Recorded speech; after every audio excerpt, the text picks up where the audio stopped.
의대 증원 정책에 반발해 수업을 거부하던 의대생들이 지난해에 이어 올해도 휴학을 이어갈 것으로 보입니다. 아직 입학하지 않은 2호 학번 새내기들도 수업에 불참할 가능성이 제기되고 있는데요. 교육부는 동맹 휴학은 불가능하다는 원칙론 외에는 뾰족한 대응책을 내놓지 못하고 있습니다. 배아정 기자입니다. 정부의 의대 증원 정책에 반발해 휴학계를 제출한 의과대학 학생들. 지난해에 이어 올해도 휴학으로 투쟁을 이어가기로 했습니다.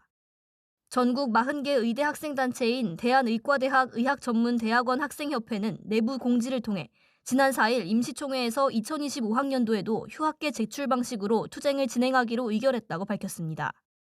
의대협은 지난해 11월 각 의대 학생 대표들이 참여하는 총회를 열고 정부가 초래한 시국 문제를 바로잡기 위해 협회에 대정부 요구안 관철을 향한 투쟁을 2025학년도에도 진행한다는 안건을 의결했습니다. 이후 6주간 논의를 거쳐 지난 4일 올해 휴학계 제출을 다시 추진하기로 결정한 겁니다. 다만 휴학계 제출이 불가능한 단위나 학년은 이에 준하는 행동으로 참여하기로 의결했다고 덧붙였습니다. 이를 두고 3학기 연속 휴학이 불가능한 학교나 1학년 1학기 휴학이 허용되지 않는 2호 학번 새내기들이 수업 불참을 선택할 가능성이 크다는 분석도 나오고 있습니다.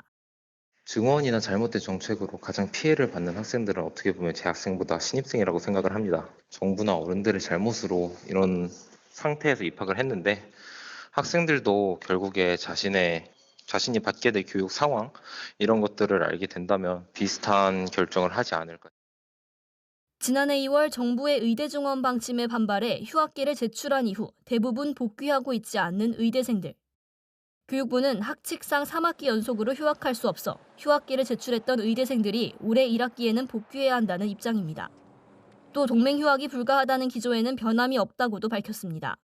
다만 의대생들이 올해도 휴학하면 어떻게 대응할지에 대해 아직 정해진 바가 없다는 입장으로 마땅한 대응책을 내놓지 못하고 있습니다. EBS 뉴스 배아정입니다.